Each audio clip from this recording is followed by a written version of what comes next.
Hello and welcome to Chin Hairs and F-Bombs Conversations with Girlfriends. This is your gal pal SallyAnn Gray, and today I have my dear friend Deb, and we are going to be talking about making friends as an adult. So I will introduce myself a little bit here. If you've been listening to the podcast, you know me. I am SallyAnn Gray. I'm a Midwesterner living in Maine with my family, and I am a writer. And my friend today is Deb, and I would love for Deb to introduce herself. Hi, Deb. Hi. So thank you actually for inviting me here, Sally. My name is Deborah Kornberg. I was born and raised in Iowa, went to nursing school in Iowa. I was a nurse for 42 years, did travel nursing for 12 years, settled down in LA and worked my last 7 years there. And now I'm retired. Yay, congratulations. Yes. So Deb and I have known each other since I was 7 years old. Deb used to date my biological father. And so the first time that we met, I was visiting my dad in Colorado. Deb, do you want to? Yes. Yes, I do. So Chuck had heard from your mom that you guys were coming out for a visit. And so he picked you up. The first time I met you, I met him over at the apartment. He got you out of the car because you were all strapped in the back. And he picks you up and sets you on the ground. You're just this little person dressed in their cute little pinafore dress. And you looked at me and said, "Hi, I'm Sally. I'm 7 and I'm in 2nd grade." And it's like, oh my, hi, Sally. It was so adorable. They try to shake your hand. That's so official. I don't remember you shaking my hand, but I know it was very official. It was so adorable. Cute. I feel like that intro that I gave you when I was 7 was better than the intro I just did for this podcast. Well, it was one of my favorite Chuck and Sally moments. Yeah, so I'm going to have to do math here. If I was 7 then, I'm turning 45 soon. So that was 38 years ago. 38 years ago. A long time. Yeah. So we've known each other for 38 years. Yeah. Yeah. So Deb, thank you for being on the podcast, and thanks for joining me. Thanks for agreeing to do this. Yes. So our topic today, we're going to talk about making friends as an adult, because Deb and I both share this experience. She mentioned that she just retired. So she didn't just retire, she also retired and moved to a whole new town. And so Deb had this experience of needing to make all new friends. And I, 11 years ago, moved to Maine from Kansas City, and I knew 0 people in the new town. So we both have this experience of making new friends as an adult. And I have talked to a lot of people who have had a hard time making friends as an adult. I feel like a lot of people just kind of grew up with all the same people and just kept those friends and aren't like accepting applications for new friends. And no one ever taught us like how to make friends. You're just like kind of thrown into the world, and it's like, good luck, kids, you know? So Deb, will you share your story about retiring and kind of discovering, oh shit, I don't know anybody here. What am I going to do? Sure. So I was out in LA working for my last 7 years, and I knew I wasn't going to retire there. Number one, who could afford it? I didn't want to live in LA either, or California. So I come back to Colorado, where I lived in the 80s, and was visiting a friend here, and I ended up going house hunting, and I found a house I liked. And so I bought it in 2019, and I still didn't plan on retiring until 24. But I ended up retiring in August of 23 instead. And I love that story. Yeah. If I, Willing to share? huh? Oh, Well, why I well, retired? know how you announce it to your boss. Oh, yeah. I forgot I told you that. Okay, yes. So I had hurt my back and I was off work for a while, for probably about a month. And I went up to see my boss one day and he says, "Are you coming back to work yet?" And I said, "Can we talk?" And he's like, "Yeah, sure."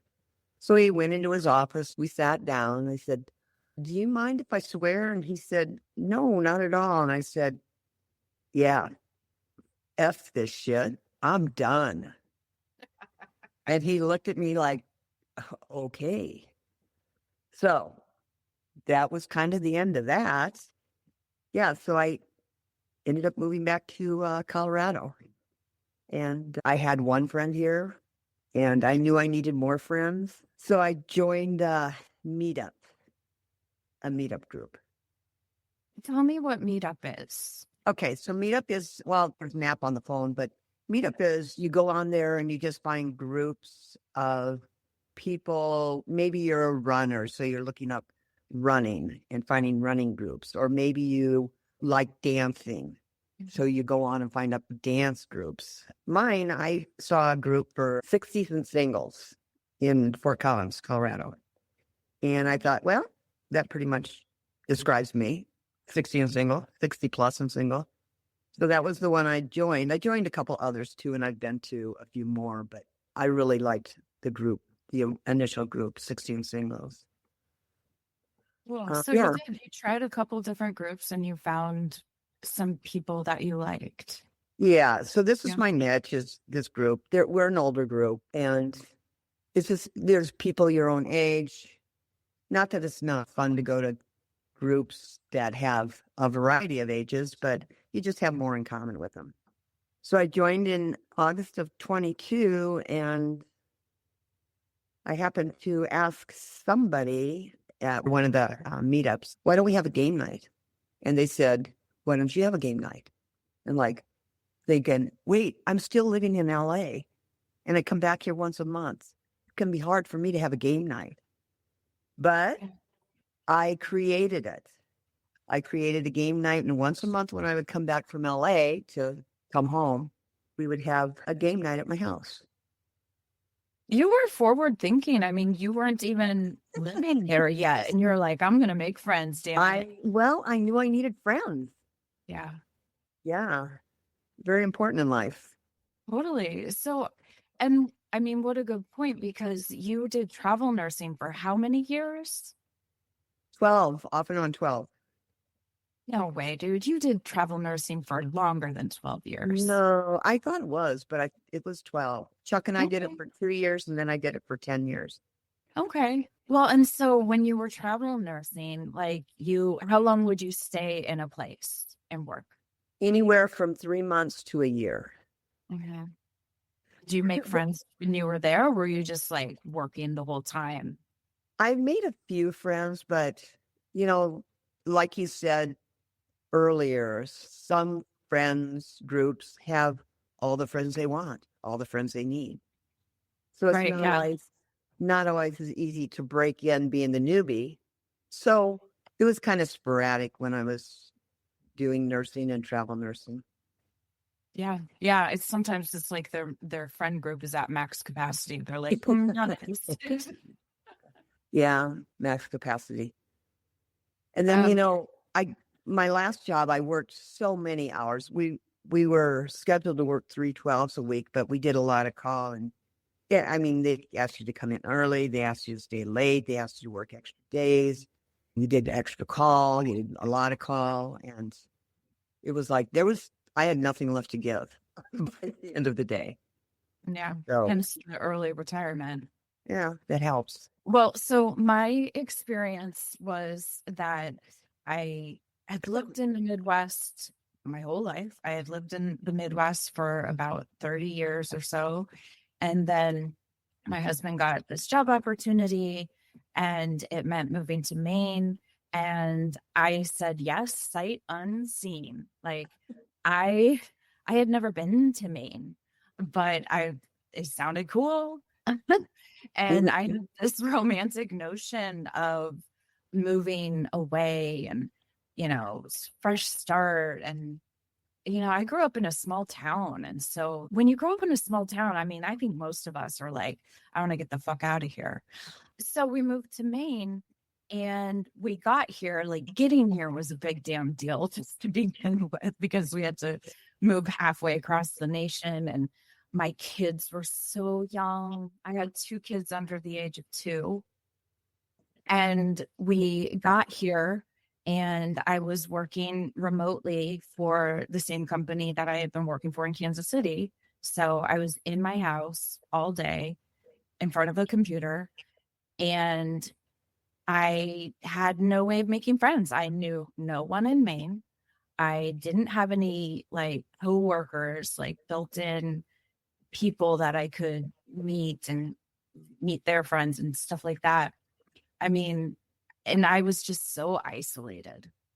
And looking back, I'm like, shit, that was hard. Like, I was lonely. And I tried to keep in contact with my Kansas City friends, but, I was just stranded on this island called Maine with no friends. Like, the highlight of my week was going to the grocery store. That's still one of my highlights. But you like to cook. I don't. Yeah, there you go.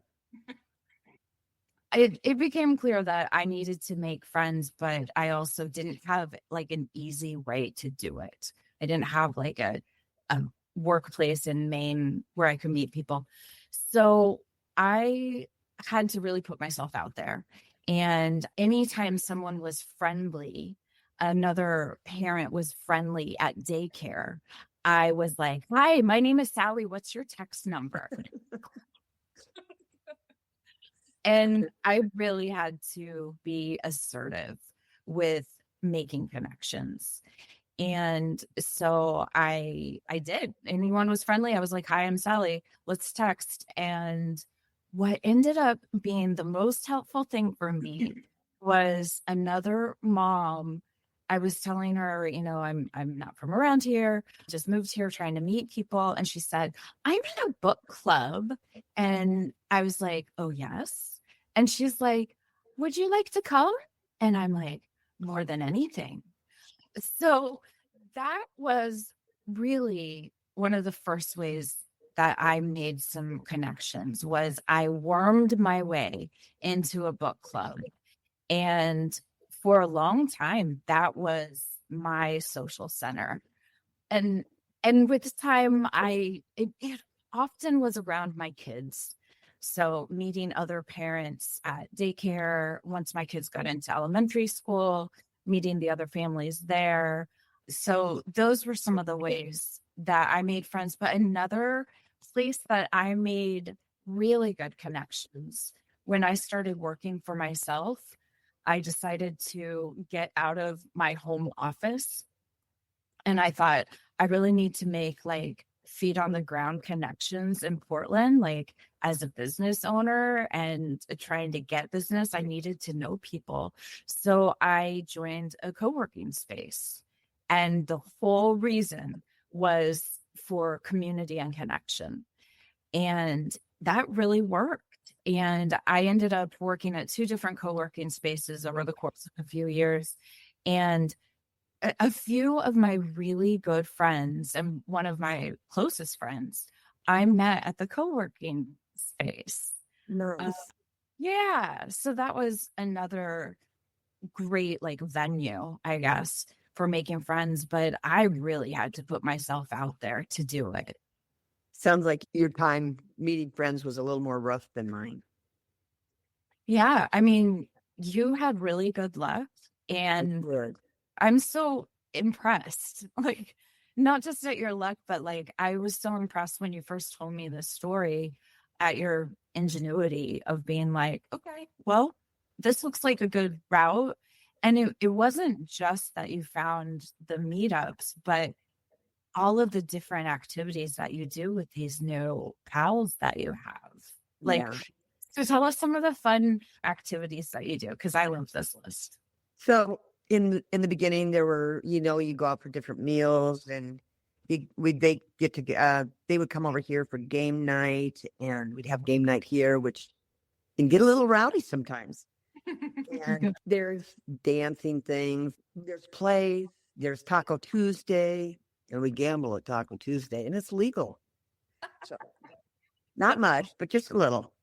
But yeah, just there's so many activities that it's just been fun. One of the ladies schedules tickets for plays that we go to. So it's just a lot of fun.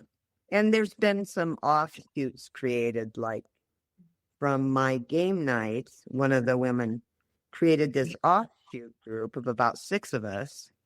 So now we'll get together and have dinner at each other's houses. This coming Friday, we're going to go down to the art museum in Denver. One of the ladies I met loves to go dancing. So we go to the American Legion and we listen to a lot of music, live music, and just get out there and move around. That's wonderful. Yeah, it's a lot of fun. I just think you're doing retirement right. I feel like I am. Yeah. I feel like I'm doing the best for me. Oh, yeah. Oh, I love it. Yeah. So did you find anything hard about making friends? Like, you're making it sound really easy. It was so easy, Sally. It was unbelievably easy. Like, wait, I've never had this much fun or luck or whatever meeting people and getting to know them and getting to know not every friend enters your life at the same level or goes to the same level as far as depth. So, some friends are very much acquaintances. Some friends are a little more, you get together and do things. And some friends just are, just a huge connection. And I think something that's hard for me and kind of just my age group is time, just finding the time to get together with other people. And so scheduling, it feels impossible sometimes. And when you're trying to make a new connection with someone, you're doing that like dance of like, do they not like me or are they that busy? Right. Yeah. And you're Because, probably that busy too. yeah, it's hard to make the time, find the time. I think it's a matter of making the time in my case. Yeah. And I do, because it's important to me. Right. And I just think it's so hard when you're in your 40s. I think 30s, 40s, 50s. I think that's a hard section just because you've got your job, you've got your family, you've got meals you have to make. You have, just all these things you're doing for your family, and you're just so busy with that. Yeah. And then you're tired. Very tired. Right. Yeah. We have so many commitments, so many responsibilities, and people relying on us. And then at the end of the day, you're like, I just want to put my feet up. And so it can be really hard to be like, no, I'm going to put on heels and go out. Just kidding. I don't wear heels. Yeah. But I am an extrovert, and I think that's part of this too. Deb, do you consider yourself an extrovert or an introvert?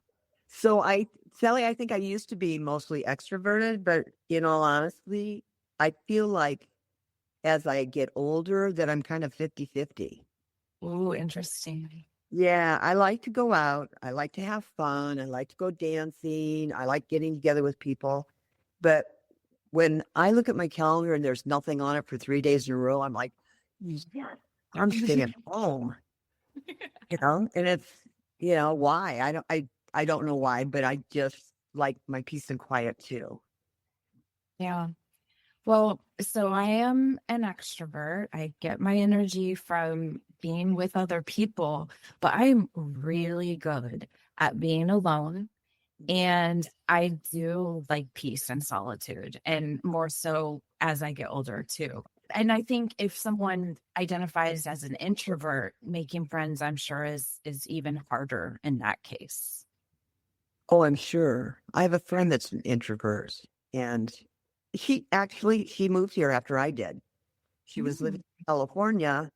I told her I'd bought a house here, so she came to visit me 2 months in a row and ended up buying a townhouse. And Wow. yeah, so that's really cool because I've known Martha for 50, it'll be 52 years. And so she moved here. She's introverted, but she did make steps and she got to know people. Then I think it was a pretty slow process for her. I Yeah. used to get really concerned about her because she is introverted, Mhm. but she's done really well, really well. That's awesome. I Yeah. think introverted people benefit from being friends with extroverts because they like make friends for them. Yeah, we dragged them out of the house. Yes. Yes. Okay, so did you learn anything about yourself during this time of moving to a new town and retiring and making new friends? Is there anything that you learned about yourself? There is. Sometimes I feel really spontaneous and I'm just ready to go and do something different. And other times I'm just not. And I'm okay with either way. I mean, somebody says, "Are you spontaneous?" It's like, well, let me think about that. It's like, not always. But I think I've learned to set better boundaries or set more boundaries that respect my like desires just to stay home or go out. I think when I was younger, like your age group, I just kind of fell in line with what others expected of me. And now I don't have to do that. I'm able to respect my desires. Good. So, That's wonderful. yeah. I think something I learned about myself is I really like one-on-one connection. Like I do great one-on-one. I like it more than big groups. I like it more than small groups. It's just kind of my jam. Yeah. I like one-on-one too, but I also like groups and back and forth. I understand. I have quite a few different friends that their circles don't overlap. Uh-huh. So I have they just don't know each other. And so I end up hanging out one on one with different friends. Well, that makes sense. Yeah. And that's just, I know this person from over there and I know that person from over there. And like, oh, that's my friend that I go to smoothie shop with. Yeah. So do you have any words of advice for people who want to make new friends? Well, to me, being the spontaneous, non-spontaneous person, I think that, if you open yourself up to being spontaneous, if you can, you know, that I think that helps, because sometimes you'll just hear somebody go, "Hey, let's go see this movie." It's like, yeah, when? Now? You know, and just saying yes to new opportunities and just don't compromise yourself with, I don't know, with your time or with what you want to do. I think I was always trying to, I don't know if it's people pleasing or just like trying to fulfill other people's expectations. So yeah, Yeah. join groups that pique your interest, like your book club. Uh-huh. Yeah. I'm doing line dancing right now. That kind of piqued my interest. Ooh, that sounds fun. It is kind of fun. I didn't realize there were hundreds of line dances out there. Okay, yeah, that's news to me. Yeah. I thought it was the boot scoot boogie, the cha cha, and the electric slide. Yes. Yeah. It goes much deeper than that. I'm gonna have to take your word for that. Yeah, there you go. Yeah, so I agree about being open to opportunity and saying yes. You just never know what's going to happen when you say yes to a new opportunity. So just go for it. I know it can feel uncomfortable to put yourself out there, and making new friends is putting yourself out there. It's a little vulnerable. It's like, "Hi, I like you. Do you want to like me?" Like Please put an X, yes or no, right? yeah. And Yeah, I mean, I think of it's like dating. It is dating. It's platonic dating. it is. But I mean, who I am is just real. I'm just real. I'm just open and honest with people. Mhm. And if I meet somebody that I'm vibing with, I, I'm probably going to invite them to coffee if that's if I'm looking for new friends, I guess. I mean, I am at a place where I'm really happy with my friendship circle and the people that I spend time with. But that's not to say I would say no to a friendship opportunity that might pop up any which where. I know, right? I was going to say, oh no, she hit her friendship quota. I have not hit my friendship, Oh, good, good, good, good. but I am happy with the relationships that I have like curated. And that's kind of how I feel about it is that, I met people and I said, hi, do you want to go for coffee or a walk or lunch or whatever the invite is? And then you nurture that, the people that you meet that you like, you invite them out again, you text them again, you check in with them again. Yeah. And I've been here for 11 years and my birthday is later this month, as you know. Yeah, I And do. so I'm going to throw myself a birthday party as I do. Good for you. Good for Yeah. you. So I'm really happy with knowing that I've got cute girlfriends that I want to invite to help me celebrate. And that feels really good. It does, doesn't it? Yeah. Yeah. So what about staying in touch with the friends that you've been friends with for a long time? You've moved around the nation a lot. I mean, you've been in Colorado, Texas, Massachusetts, California, Arizona. What am I missing? I don't know. Everywhere in between. It's funny. It's like anything else. You have these great friends you made through your life.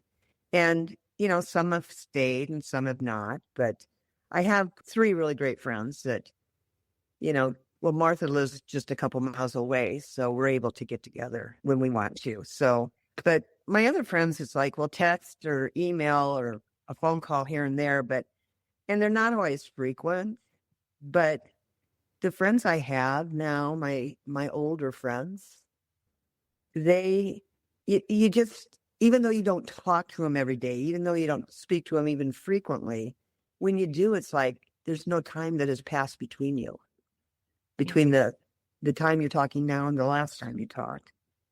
So it's just that level of friendship you have and have developed that, we're all not always available to each other, but we're all on the same page, and it always feels good when we do talk, just not frequent. So I agree. And I feel that way with you. I mean, yeah, we've known each other for 38 years and we haven't always been in close contact. yes, But when we do connect, it is like no time has passed and there's always the love there.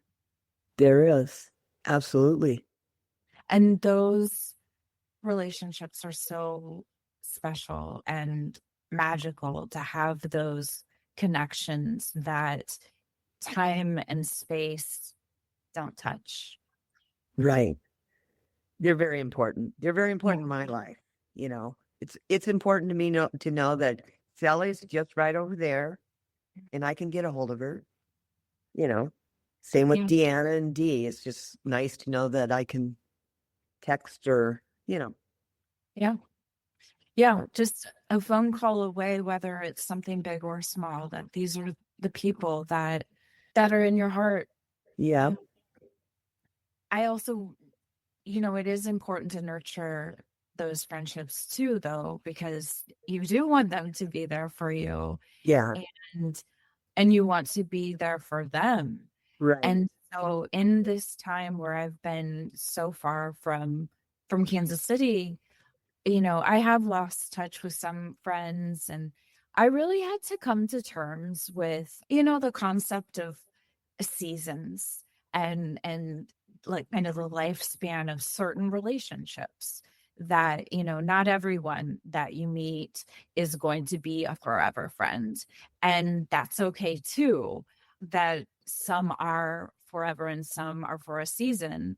And still though, I I felt like I let down one of my dearest friends by not being in enough contact with her. And we had to have a conversation about it. I told her I felt distance between us, and she told me that I had let her down, that she had been going through something hard and I hadn't been there enough for her. And I'm still upset about it. I'm still upset that I let her down, and I'm grateful that she told me. And it really, I mean, it was a really good lesson for me to know what is important to me, and she is important to me, and that relationship is important to me, and I couldn't neglect it, and I shouldn't. And I also had to learn the way that she wanted to be in contact. You know, not everybody is a phone talker, not everyone is a texter. And she and I were not really simpatico in the ways that we communicated. And I just had to adjust because her friendship was so important to me that I was like, I'm just gonna be wherever you need me to be, I'm gonna be there. So Um, you were able to keep the friendship. yeah, Oh, good. Good. we repaired it. Yeah. And she said that she forgave me. And let me tell you, I don't know if I've forgiven myself. Yeah. So it was hard. That was a hard thing for me. I'm sure it was really hard for her, probably harder for her. But it was a valuable lesson that, yeah, you have these people that you have these deep connections with, but you do still need to be there, that there still needs to be kind of like nurturing to the relationship. Of course. Yeah. Yeah. Yeah. I actually my friend that I visited and we went house hunting, she decided to terminate our friendship, which was pretty shocking to me. And it hurt a lot. Yeah. But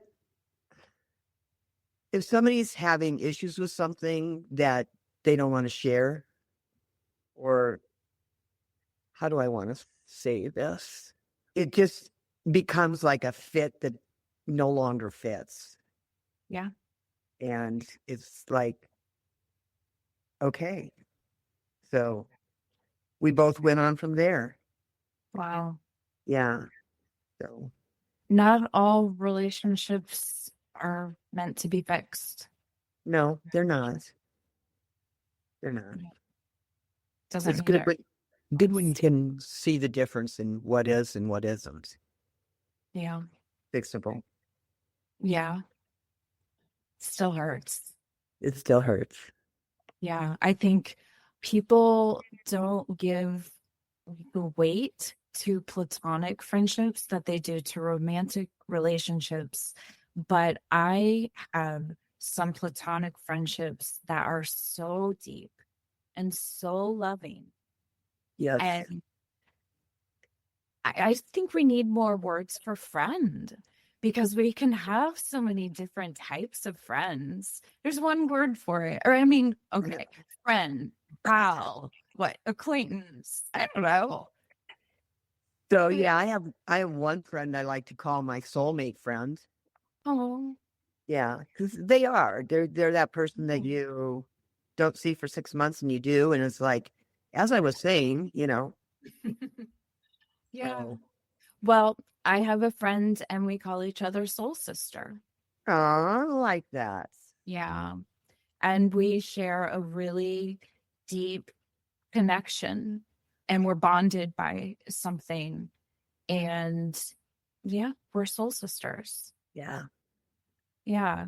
So I just, people don't treat platonic friendships with as much weight, but losing a friend, if it's a best friend, if it's a dear friend, can be so painful.